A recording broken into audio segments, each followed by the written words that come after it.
পদ্মা শিগগিরই বাইরে এসো, দেখো কে এসেছে। পদ্মাবতী স্বামীর কথা মতো বাইরে এসে দেখছে একজন সন্ন্যাসী ঠাকুর।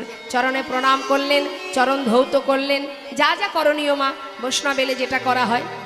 চরণ ধৌত করে বাবা চরণামৃত পান করলেন। হারাই পণ্ডিত বললেন, জানো পদ্মা,